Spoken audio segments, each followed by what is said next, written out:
which is um, not protected. In other words, the the government, and he was informed that he could put exactly the same thing on a bumper sticker next to his license plate. Is this something that you understand to be the case? All right. But some states apparently you can get quite crude license plates.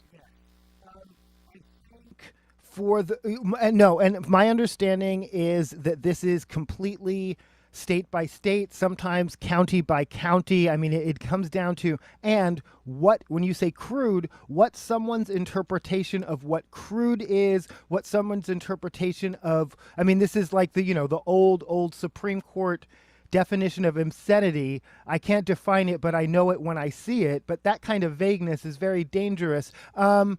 Yeah, no, I think a few things here. I think one, I have for years in my whole lifetime snickered when I've seen a license plate that has obviously gotten snuck by, that whether it's because someone used some new slang that they're not familiar with, or some code, because there have always been teenage codes or whatever. And I think eventually someone's going to ruin it for everyone. I think they're just going to stop. I think I know for a fact it's a source of revenue. Personalized license plates, quote unquote, vanity license plates. I think, in some cases, businesses rely on them. Like I have, to have like the Oscar Mayer Wiener mobile is Wiener 1, Wiener 2, whatever. I think even that, I don't think you can really say your entire business model is dependent on that. No, I think it's, um, yeah. Tell me, I didn't hear about this in Texas. Now, is he suing to keep his? Now, what? I didn't actually follow it that carefully, but it seemed to me that there were some good arguments on both sides, and no one had objected to it, for quite a while.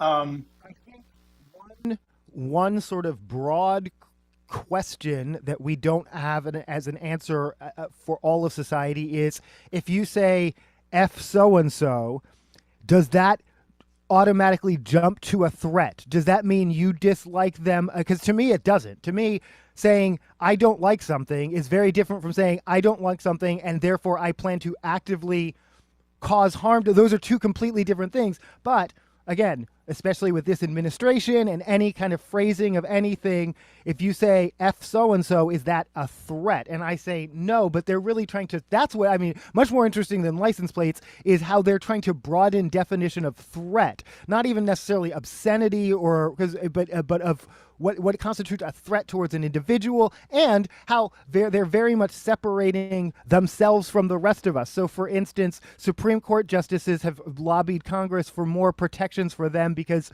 it seems many of their most recent decisions over the last few years have been very, very unpopular. I'm not saying I am absolutely, in fact, saying the opposite. It is not okay to make death threats against a Supreme Court justice, but they're not the only ones who get death threats. Trans athletes get death threats just for existing, but they're not lobbying for them to get extra protection. They're not lobbying for all of us or for laws, since they are, again, the judicial branch of the government that protect all of us. They want special protections for themselves because they're saying and doing things that are unpopular. That's different from, hey, let's have laws that protect everyone. So we're in an interesting place in society with all of that, and what's a threat is as much who you are as anything else. well, yeah, I mean, they had to find a jailed mobster to state that 86 was a death threat when everybody, I mean, everybody, but I would say the vast majority of the population who've ever been kicked out of a restaurant or you know Kicking out, like, done the kicking out exactly. uh, um okay, so I worked in restaurants for decades. When you say, because you use it not just for people, but also for things. When you run out of peas, 86 peas.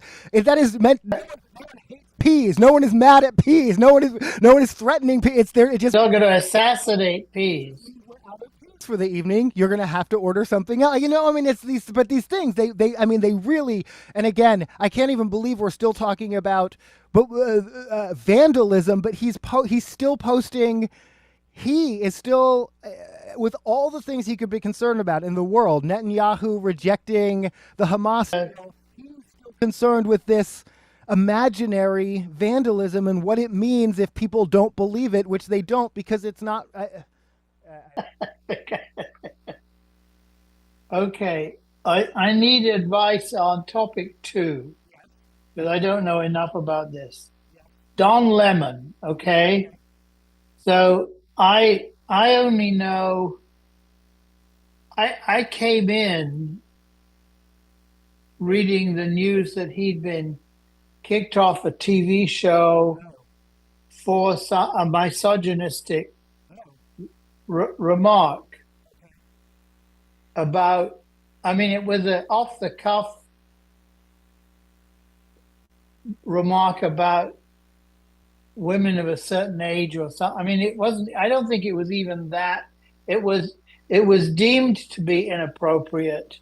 And I didn't disagree with that. Okay. And maybe he'd been saying other things too. So I don't know the guy, right? Right. But then I see that he's now a freelance journalist with a YouTube channel, but he's not affiliated with anything else. And that he was arrested with a group of people who were protesting against ICE, I think, in a church. Oh, I know. They were protesting the fact that one of the ministers in that church was, in fact, an ICE agent. Now, he is claiming that he was there as a journalist, right? So, I mean, it used to be, I guess, that if journalists were covering something, they were identified. They were identified. I mean, in the 30s, they used to have a big tag that said "press" stuck in their fedora, right? But presumably, badges, they exist. Wear press badges In your hat. No, it's no longer in your. And I don't know whether he was wearing a press badge or not. He's so if you are a member of the press, I mean, how do you distinguish yourself in terms of, are you fair game if you're part of a crowd? Let's put it that way. You are absolutely fair game as far as getting arrested. You are fair game as far as you are welcome to use your platform and to sue and all the things. Anyone can sue if you get hit with projectiles or things, even if you get injured and permanently maimed. These are all real incidents that happen at real protests. And you'll probably lose because no, okay. This is of course of interest to me. In my my YouTube channel has existed for 16 years. In that year, in that time, almost 2 decades now, I have identified as a citizen journalist. I mean, same thing prior to that with my zines and whatnot. And I have definitely for myself. So first of all, the legal definition is very gray. It's very gray, but mostly on the side of protecting you, of the journalist. I'm sorry, the individual. If you can prove legitimately that your purpose and intent was to inform the public. broadly. It means you don't have to wear press credentials. They help. Here in Seattle, for instance, I've looked into it. I've actually looked into what I would need to do. One, I would need to go down to a police station. So that's step one that's probably preventing me from ever doing it. But what it says, if you read through the whole thing, is mainly you don't really need one. And my experience, much as I don't actually like SPD, is that's true. In the occasions where I've been caught up in something and I've just said, I'm a journalist, I am covering this. They've let me. They've acknowledged that. Okay. One of the reasons I have moved away from it, and this is again me personally, and this will tie back in with Don Lemon, as the right has continued. Well, more and more people on the right than Don Lemon, but the same path of getting fired for saying or doing something inflammatory or participating with someone inflammatory, and then continuing to call themselves journalists while actually being really a provocateur and activist. For me, myself, while I'm there to document, I am just as much often there as part of the cause. I do want to have the option to chant if I want to chant or to be. So it's a gray area for myself personally. I think it's a gray area for Don Lemon because he was not separate from the protesters. He was with them, and when they broke the law by entering the church, he did too. And he can say, I was following the story, but that's what citizen journalists, quote unquote, said on January 6th. I was following the story. Should they not, when they were told to leave the Capitol, well, I'm a citizen journalist. To me, and so I think it's a fine line. It's a gray area. I think when you're with the protesters, you're with the protesters, and you should acknowledge that. That's a personal belief. But the law actually broadly protects people, even people who go back and forth, even people who clearly their own actions on their own video show them participating, then can go and say, oh, I was just observing. I am someone's, again, this is another law. I think if sooner or later someone's going to ruin or get challenged but for now it's a very weird gray area that that even people like Don Lemon get caught up in. Yeah. Yeah. I mean, it's the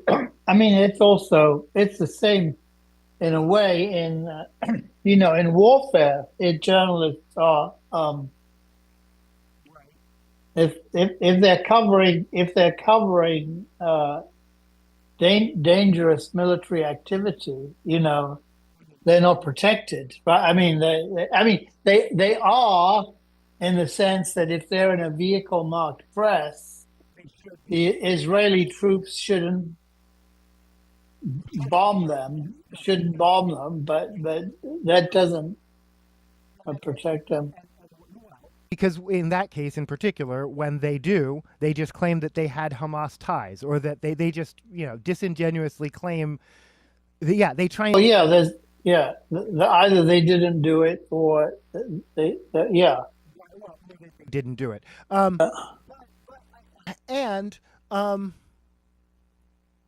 No, Don Lemon.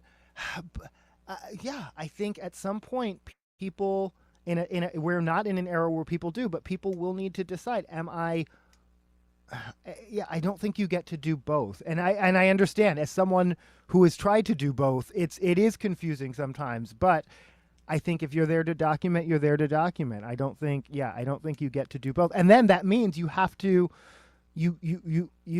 well, no, but then what about journalists who embed themselves with something? What about the journalist who goes undercover with the white nationalists? You're saying, no, but you still don't commit. Oh, they're.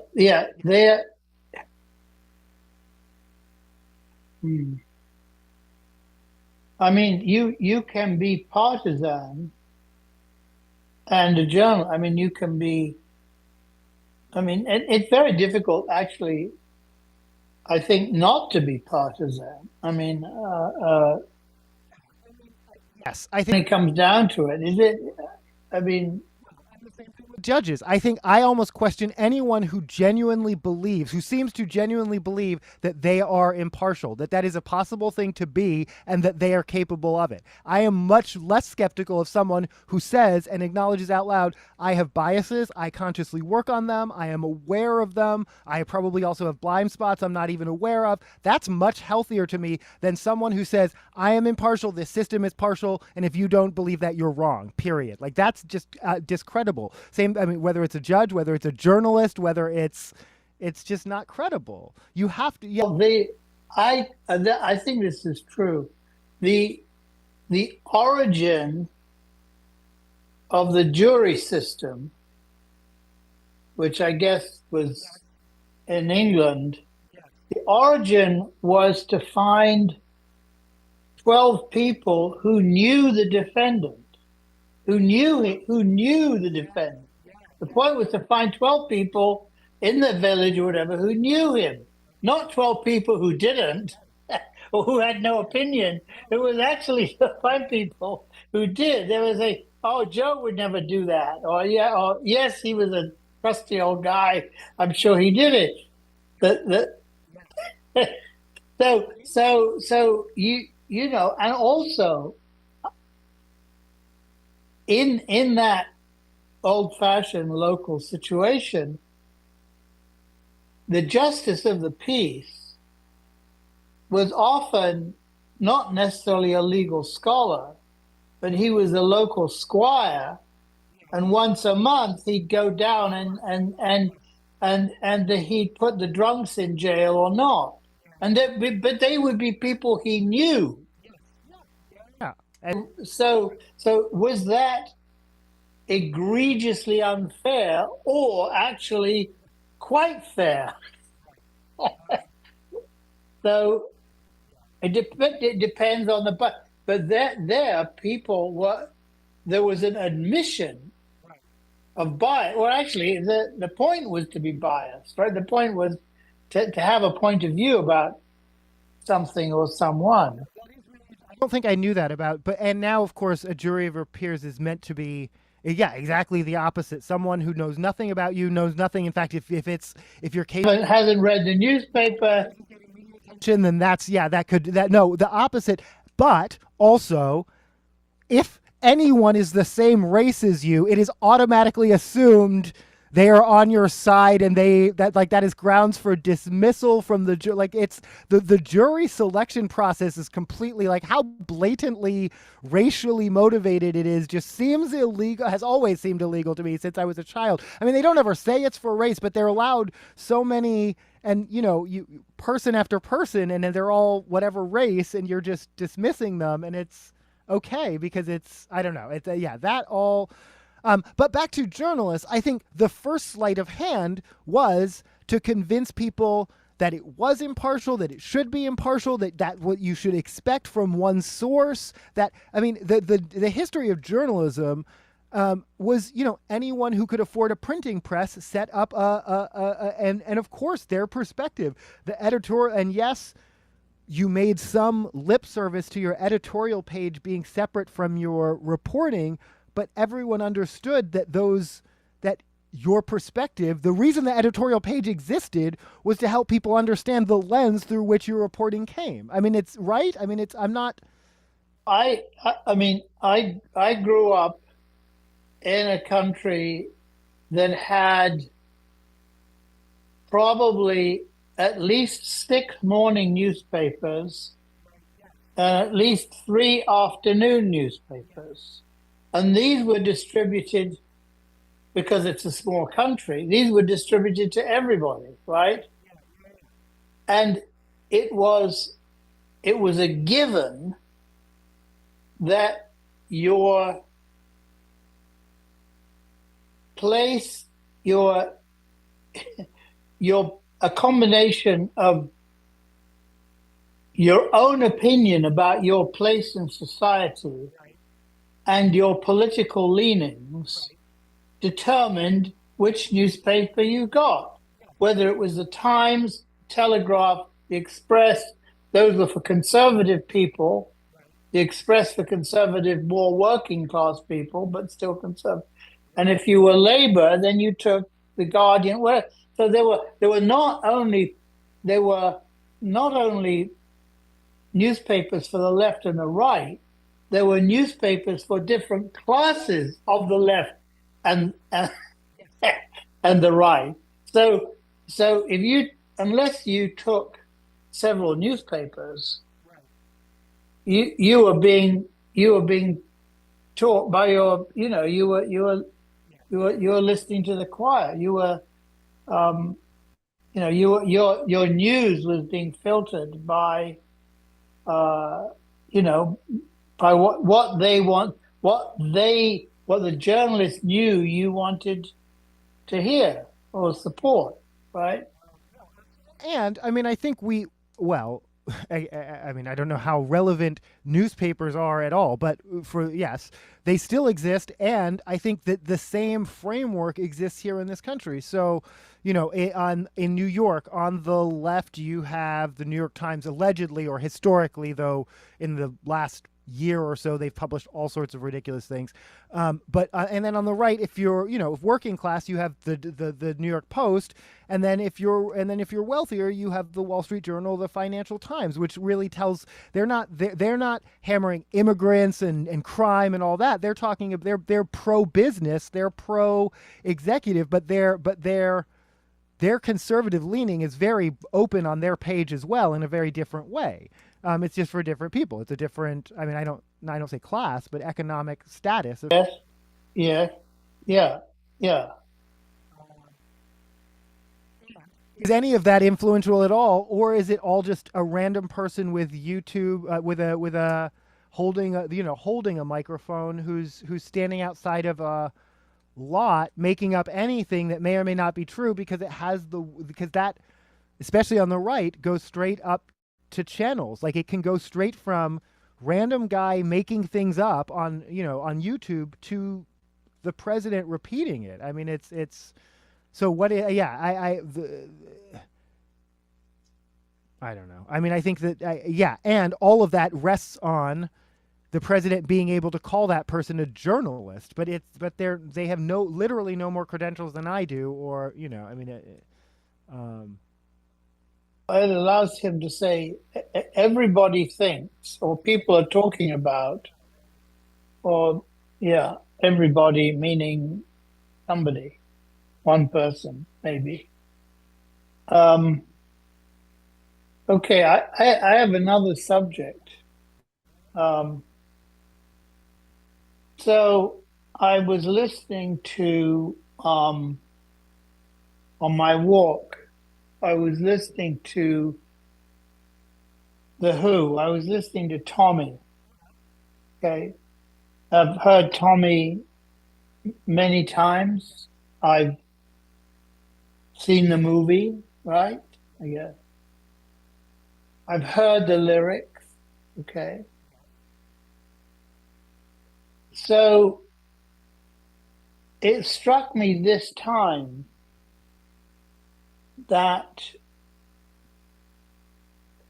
it's basically about pedophilia. yeah. So there is. In fact, Tommy, and also about, I mean, Tommy is deaf, dumb, and blind, right? He may be a hero in a sense, but first of all, his cousin Kevin tortures him with cigarettes, etc., etc. His father, knowing that his uncle Ernie has been drinking and is a pedophile, allows Uncle Ernie to abuse him. They use the word fiddle about, which in English slang is masturbation. So there's no, this is not, there's nothing ambiguous about that. The acid queen is paid to take his virginity, basically. We don't know what age he is. We don't know what, I mean, he's referred to as a child or a boy, etc. No. Okay, I'm processing all of this, and I have, yes, okay. But I mean, my point is, I don't remember there ever being any kind of discussion. I mean, no, I think more lascivious or interesting were like, what are the drug references? What are the drug? That's all I've ever heard about Tommy, about Sergeant Pepper, about Okay, I see. references. No, all of that is standard. Okay, here one just more most broadly, rock music and I no the whole thing with all of that. I mean, it's just it's. I mean, all the lyrics. I started compiling a list of song. You know, Sweet Little, starting with the '50s, Sweet Little 16, and then I realized just compiling that list was going to get me on a list, and I'm not. You know, but it's just they're it's we. This is from his own autobiography. Convinced parents of a minor to sign custody over to him so she could go on tour with him. I mean, that Yeah, I mean, wouldn't happen now. That couldn't happen. oh, and you wouldn't have Jerry Lee Lewis marrying a 12-year-old, and yeah, Long history, and I don't think we really have unpacked any of that. So attacking any individual piece of that is just a can of worms. Now, specifically with regard to Tommy, with regard to rock operas and to movies, I think I've only seen Tommy once. It disappointed me compared to what I envision in my head every time yeah. That's something about the movie. I also, much as I do love The Wall and have seen that over and over and over and over, I know I gave up on ever trying to really find a narrative in a rock opera. Like I don't think. I mean, I think you can. Oh no, I was just amazed listening today. There wasn't that the narrative was quite clear because I don't look for I wouldn't look for Quadrophenia. I don't remember that, you know. But this there were scenes. I mean, you you could have it as it was an opera, right? It was opera. Now, in operas, you have all kinds of terrible stuff happening, right? Yeah. I'm not sure if you have pedophilia, but I don't know. You could probably find some child being abducted by some ogre somewhere. I mean, it's not. It struck me. What struck me was the degree to which I noticed it now rather suddenly, and the degree to which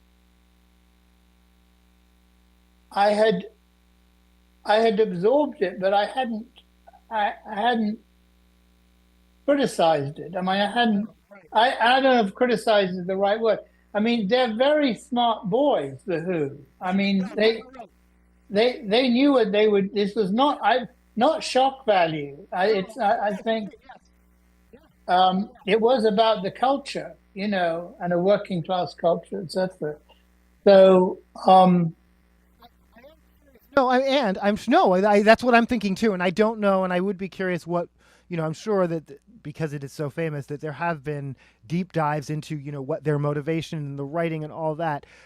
Specifically with the Acid Queen and the Taking of Virginity, at that time period, there was very much an archetype of an older woman seducing a younger man, and I'm obviously Mrs. Robinson, and is this part of that, or was it foreshadowing a more critical look at that kind of? Yeah, I don't know. No, I don't know. I don't think so. I think it was. I think it was. I mean, she was paid. His dad paid her. You know that's mentioned. So Part of the archetype, the fantasy, a father taking his son. It's somehow yeah. part of culture at the time. I mean, I wasn't there. I wasn't born yet, but I inherited. I was born into the culture that still thought this way, spoke this way. Yeah.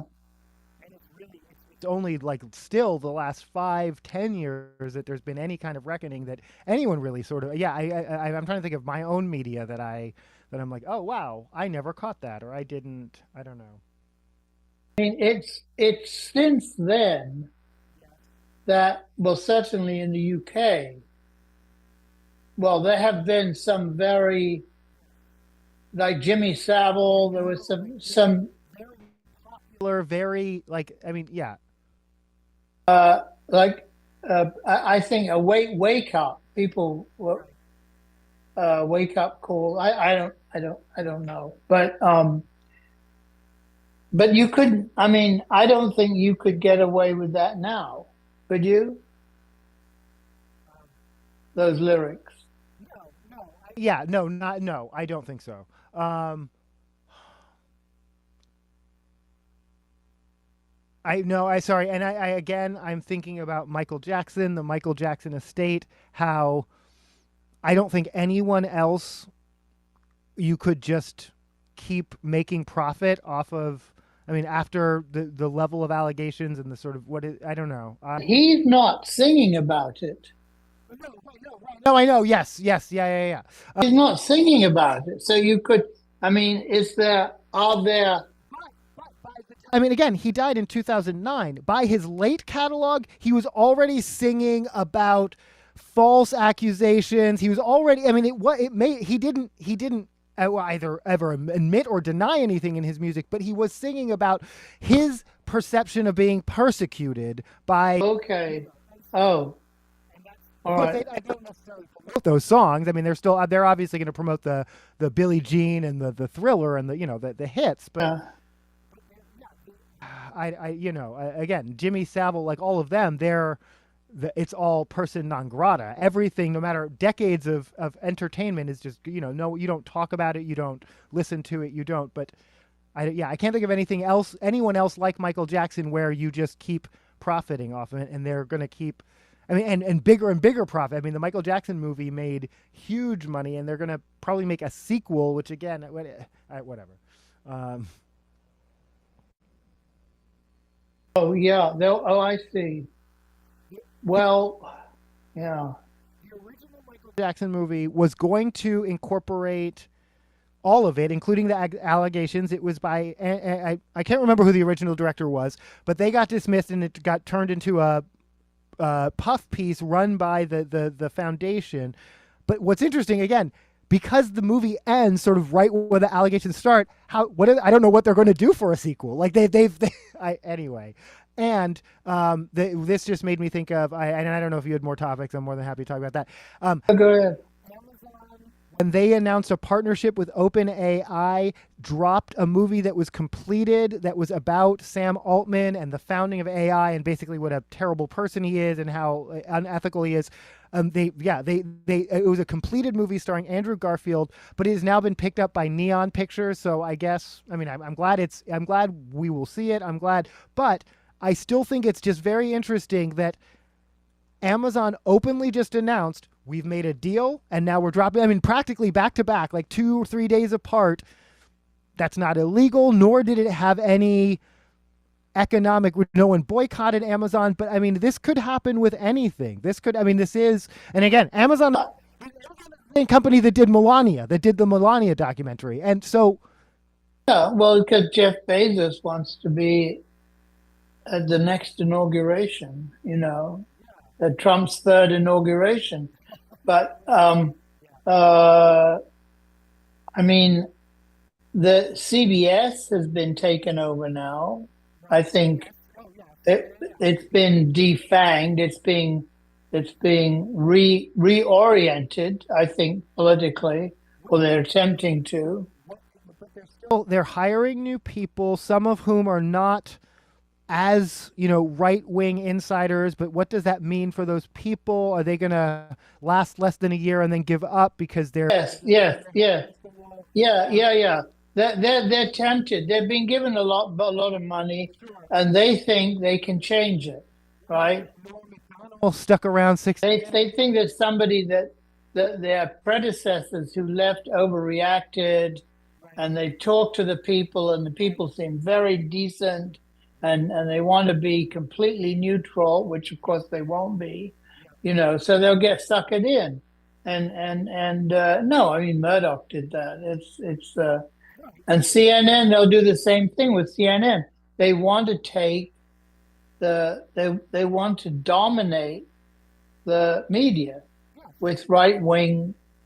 Yeah, Recently, Brendan Carr, this flew under a lot of people's radar. The FCC just announced there are restrictions on how many TV stations a company can own, and they just lifted those. Their claim is because TV stations is a competitive market and they need to compete with streaming. But conveniently and coincidentally, Nexstar has all sorts of deals with the government going on, and Spectrum, who owns many of the, which is the second happens to be very right wing. They're the company who very famously, they do these, people have edited these supercuts where they make local anchors read these corporate scripts around very right wing topics, and then you end up, really. Oh, but it's the same words, but it's, you think it's coming from your local anchor person. that's very clever. Okay.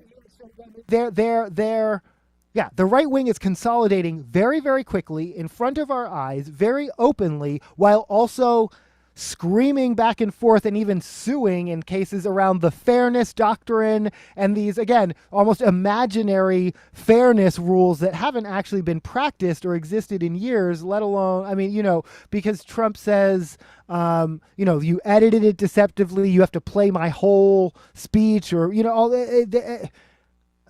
yeah, the media is what they say it is. A lie is what they say it is, and they're very quickly making it so. I mean, the Paramount deal isn't done yet. CNN isn't in the hands of but I don't see enough people pushing back or meaningfully pushing back or saying, I'm going to stop watching Paramount. I mean, I guess I don't know what their streaming service is, but I don't hear people saying I will not see that movie because it's Paramount, or I will not. But I mean, they are that now. They are the Ellisons now. They are owned by that now, and so they're going to continue to put out entertainment product to profit, to fund lies. And if you're supporting it, you're supporting all of it. But there are too many things to boycott. I mean, if it were up to me, I mean, I don't expect people to boycott Amazon. I don't expect people to boycott. I mean, it's just they're. I hate to be like too big to fail, but these are ubiquitous things that it's easy for me to not. I never had an Amazon account. I never got used to 2 day shipping, but I think my understanding is once people do, it's very hard to give up. I don't know. It is. It is.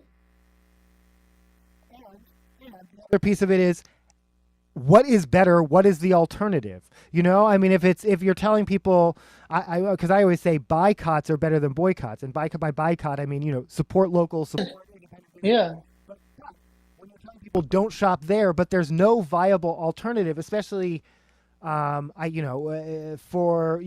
my business, for we're a nonprofit, and but we need office supplies, and we need them in certain time frames, and so you end up supporting things that you don't support as a matter of course. But there is no local business that could handle the volume. Or you're going to spend a fortune on gasoline to drive to the local store, which probably then has to order what you want, and yeah. From a nonprofit, we are responsible for how we spend our dollars. None of that is responsible. So unfortunately, Amazon is the right.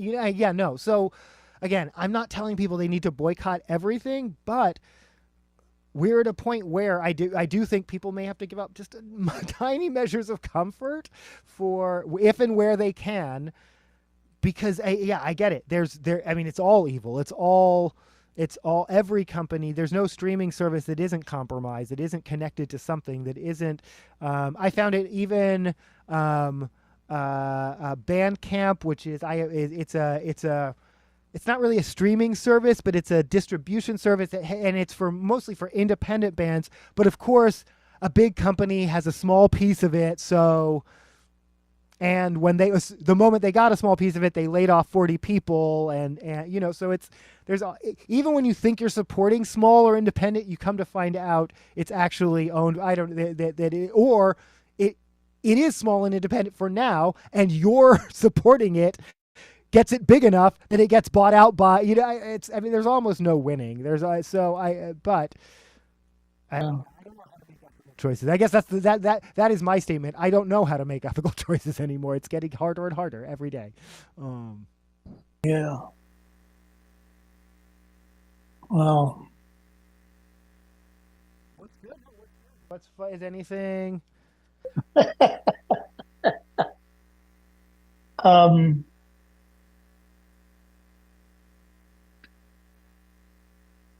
Danish crime shows. I don't know. They have better acting, more grit, more inventiveness. I don't know. Slower, you know. Think Just I can't watch American shows anymore. I don't know why. There's something that's just formulate. I don't know. But that is addictive too. I mean, if I was watching shows like CSI or something, it's precisely because of the sameness and the familiarity and the character, the actor who I knew about from culture was playing the role, which I know about, you know. So it's a different experience. And people enjoy that because they identify, I mean, because they know from the gossip columns or whatever the equivalent are, they know what that Anne Hathaway is doing in her private life. And therefore, I don't know. So it's kind of whereas I watch a Danish crime show and it's very well acted and they're not all good looking people. In fact, many of them are not at all. And it's actually it's much more racially diverse because in fact, those countries now have, you know, umpteen different ethnicities to choose from, most of whom seem to have gone into acting, you know. So it's much more interesting to me. But we are still, I think, you know, with television or I don't know, streaming. It's still a Hollywood system that as an actor becomes successful, they no longer have a private life, and that informs their success, or that becomes part of it, isn't it? I mean, absolutely. And I think, I mean, it used to be that they had to keep. I mean, you know, Rock Hudson couldn't be gay, but I mean, but they created a false narrative for his. back in the day, it was the studio system, and they would have, you know, almost fake dates, especially if the two actors who you would later find out, whether it was years or decades, couldn't even stand each other, but they would create a fake romance for them because they were starring in a rom-com. I think that still happens. I think it still happens, but I think it happens in a much more mundane way. I'm trying to think of an example because we were just talking about it. Matt Damon's stunt double's arms. I think that was a planted, pre-planned. We agree this is what Matt Damon's... I don't think so. I know for a fact that before Matt Damon goes on a talk show, he sits down with the producers of that talk show and his agents, and they discuss what's good because he's selling a multi-billion-dollar movie. He's not just going to talk about whatever that comes off the top of his head. But it's rare. It's interesting to me. I don't, again, why a story about a stunt double's arms is what was picked, but I know almost all of it is orchestrated. So it's not, again, like the whole idea of an industry plant. It's all manufactured, not just the fake romances. I think the fake romances still happen too. I think whether it's, you know, I don't think it's a formal studio system promoting it, but I think actors get together and say, you know, Or I don't know. They have a something that the chemistry on set, but by the time the publicity ends, there that chemistry, that the magic is gone. So no, all of that and how you promote a move, how you promote something. Oh, personal lives. This was wild to me, and I didn't know this, but this is specific, I think, to maybe teen stars and up and coming. But I learned the stars of one of, I want to say, a Disney show or something had a requirement that they were required to post, I think, 3 social media posts a day. And so now, not even your social media, well, I guess, yeah, no, to me at the time, this is now maybe years later, your social media is part of your brand. And that's probably true. That's true of everyone, whether you're a celebrity or not. People curate, and it is a conscious thought of brand. But if you're a celebrity, especially, it's not even your own. What is your social media is actually the product of multiple people. So is that different from pretending to answer all your fan mail, or having somebody who answers all your fan mail and people think it's you, or just, or being responsive to your fans, or going to fan, I don't know, in other words, it may be more onerous if they have to do it themselves. I don't know. But if they're successful enough, they hire somebody to post those. And yes, I have on multiple occasions gotten excited that that an official account liked or responded to something that I posted, only to have someone in real life point out to me, it's not the real person. And yes, I know it's not the real person, but best case scenario, the real person is there in the room and gave their approval to like it. But probably not even that. Probably it's just someone who has a general blanket authorization to like anything that seems inoffensive and not, politically whatever it is. Yes, I know it's someone else who manages. And more what you'll see, especially younger people, it will say managed account, and they'll let you know, hey, this is a minor and their parents and agents are, so don't be creepy, which is an unfortunate thing you have to post if someone is a child star and interacting with anyone on the internet. Or if any child, I guess, star or not, is on the internet. Wow. Yeah.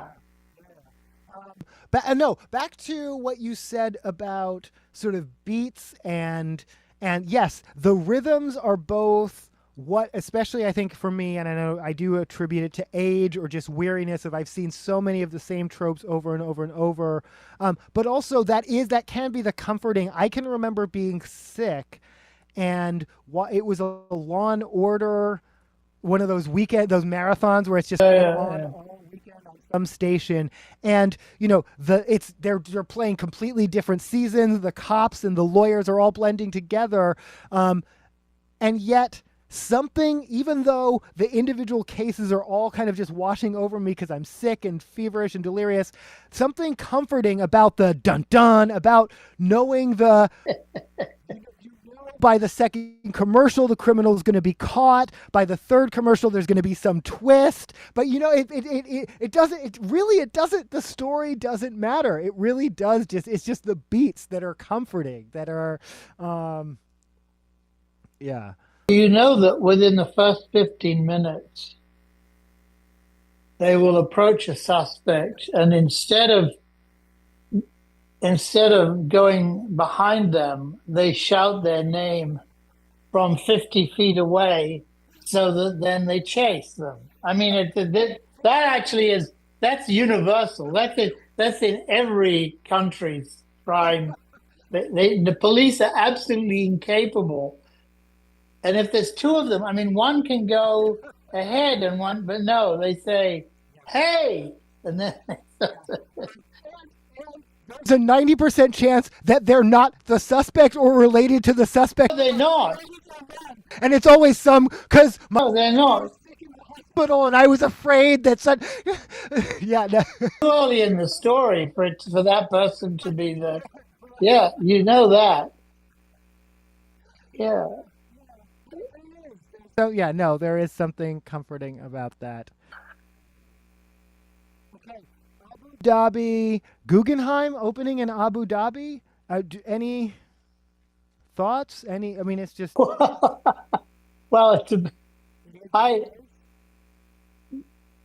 well, when did I go to Abu Dhabi? I think um,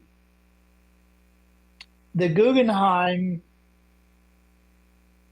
uh, the Guggenheim started this project 15 years ago, and they have been acquiring works for a long time. Um, I didn't know it was finished. They there were two projects in Abu Dhabi, which were basically I guess franchises, the Louvre and the Guggenheim. So the mother museum is basically supervised and um, I guess promised to lend works from their collection for fairly long periods of time, but also the museums bought for themselves, bought, you know, they were buying for themselves. Um, the Guggenheim um, got off to an extremely slow start because um, there were protests in New York and in Abu Dhabi about the use of, um, for want of a better word, slave labor or underpaid migrant labor, and particularly unsafe working conditions. In other words, there were deaths during the construction process. And so I don't quite know what was resolved, but the Guggenheim obviously was caught between making money from the sovereign fund and at the same time playing by Western rules when it came to um, that. So I haven't followed. I mean, I didn't. We did a certain amount of business with them, but I haven't followed it now to the opening. I do. Was is that been in the news? I believe it's opening in December. So it's Okay. it's not there yet, but we're getting there. That the there was an interesting thing about the Louvre, which was I think that the Guggenheim. I don't know who designed it. Maybe Norman Foster. The Louvre was designed by a very famous French architect, Nouvelle. Anyway, who's around? I mean, not an old man. He's anyway, very eminent. And apparently, um, that was built. He was told it doesn't rain in Abu Dhabi. Yeah. A month after it opened, it rained and it poured through the. He had to. They had to start all over again. I mean, the interesting thing about that part of the world, the first time I went there, and for political reasons or cultural reasons, we stayed at a very fancy hotel, which was a hotel that was owned by or occupied partially by the ruling family, right? And it was like a kilometer from one side to the other. There were rose petals in the rooms, blah blah blah. It all looked like Scheherazade. Um, the plumbing didn't work very well, so by pure chance, I ended up talking to maybe at the airport, a French guy, who said his family actually were the people who provided the sheathing for these giant skyscrapers in that part of the world. In other words, the skin. And he said that the policy was to spend as much as possible on the exterior to make it look luxurious and as little as possible on the engineering or the plumbing or anything inside. In other words, all for show, right? Um, so that was a bit of an eye opener. It's a very strange place. I had one morning or afternoon.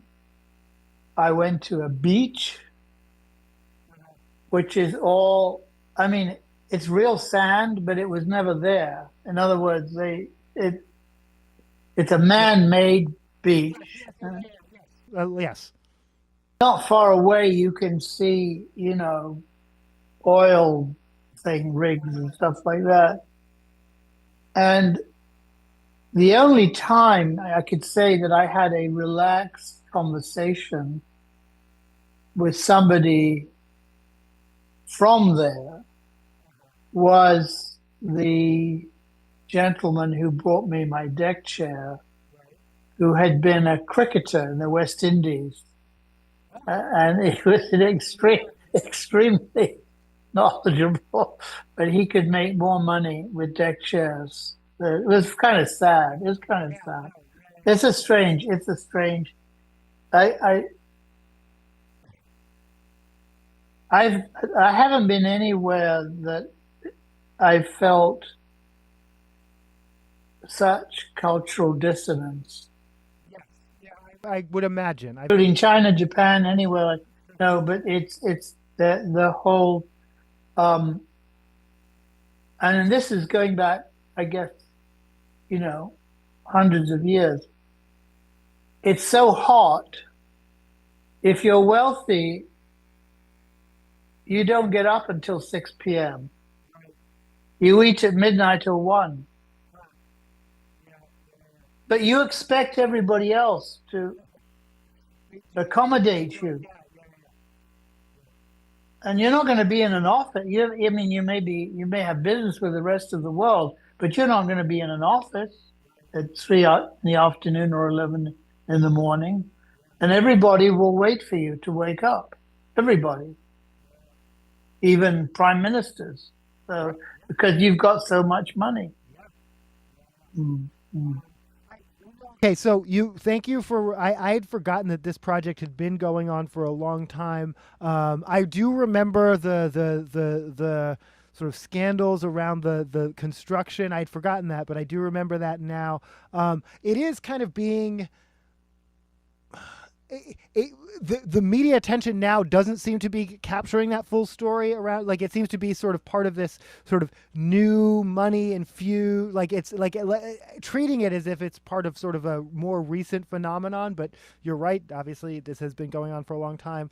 There is a man. They created a huge man-made island, and there are these 2 museums. There are schools. There are very, very luxurious condominiums. And basically, it's for regional tourism.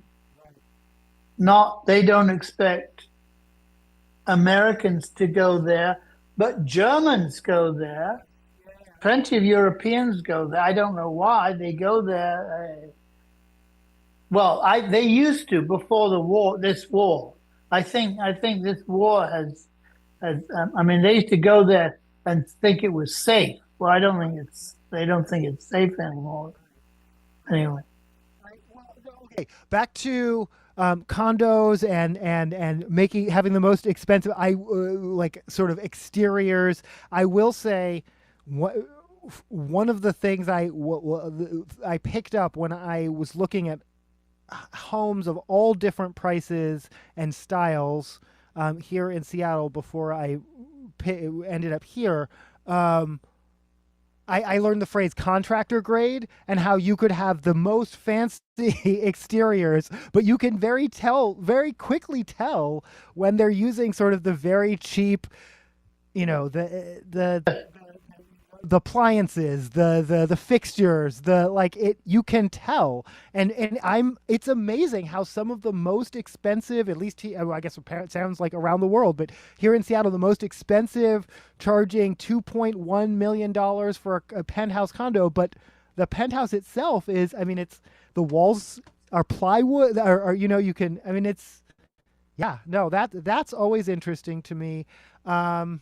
The appliances will usually be, quote, landlord appliances. They're almost assuming that people are going to rip them out and buy more expensive ones. Yeah. There are places here in the U.S. where it is becoming more common to not come with major appliances, just because of that issue. And there's a lot going on in real estate that's really interesting to me. But just around travel. And to me, there was a gay cruise, and this came up only because, again, Egypt played Iran at the World Cup, which happened to come during Pride weekend here in Seattle, which was interesting because, again, technically it is illegal to be gay in both Iran and Egypt. But I ended up reading about this cruise, and last year they did go to Egypt, but this year, and blah, blah, blah, and they're kind of fighting. And it's like, but why would you go at all? Why would you give... I read the same thing. I read the same thing. And I thought the same thing. I said, why would you go to a country? Me personally, I wouldn't go to the country at all to go, but go... Bans what you're all about. The point of you guys all being together. Why would you spend your money there? And like just the notion of, oh, you're fine if you just avoid that neighborhood or that restaurant or that resort's okay, but that one's not. That's nonsense to me. If it's illegal in the country... that being said, that's exactly what people say about America now. Like that's how could you stay in America with X, Y, or Z going on? So, it's there's a difference between a cruise ship where it's completely voluntary, and if you are a Pride cruise, would you not want to reward with your tourist money countries that welcomed you and would have rainbow flags in a restaurant when you get off the boat, right? And there are plenty of places like that. Why choose to go to Russia or whatever? No, okay. I'm glad we're both complete. I just don't. No, I'm glad you mentioned that because I read it and I thought there's something wrong here. Yeah. Why would you want to go to a country where you can't wear your rainbow flags, where you're told, oh yeah, you can walk around, but don't hold hands, don't look. Why would you pay your money to experience that? You can experience homophobia anywhere. I don't know. It's, but yeah. So again, I don't know if people are critical with how they're spending their dollars right now. I don't know if people really even relate 2 and 2. Like these are the choices I don't know. Anthony Bourdain.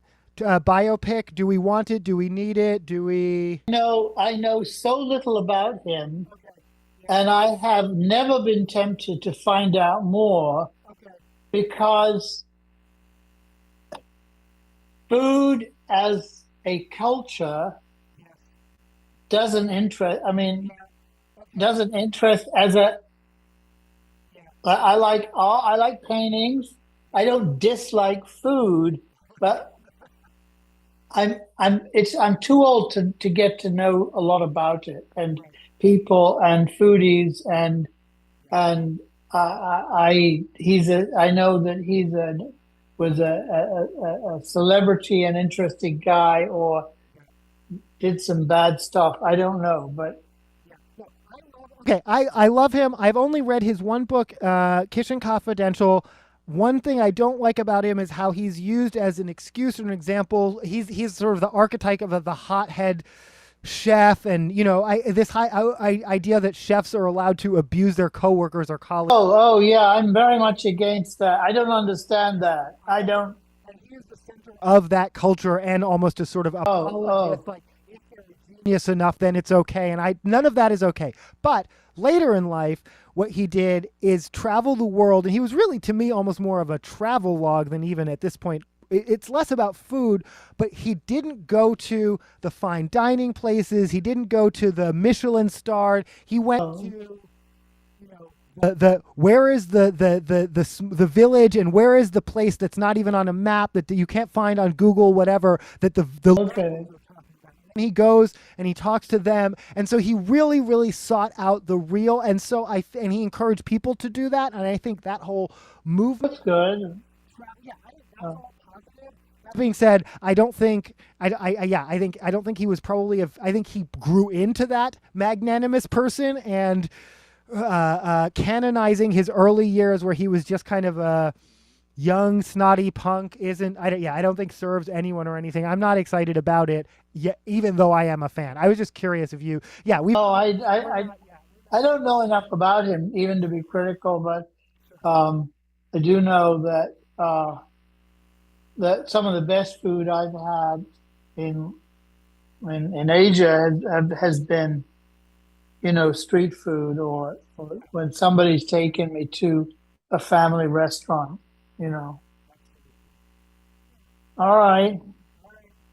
Are you gonna have a good week?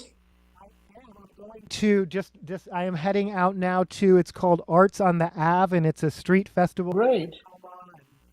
So Perfect. Well, enjoy. Do. Okay. Love you.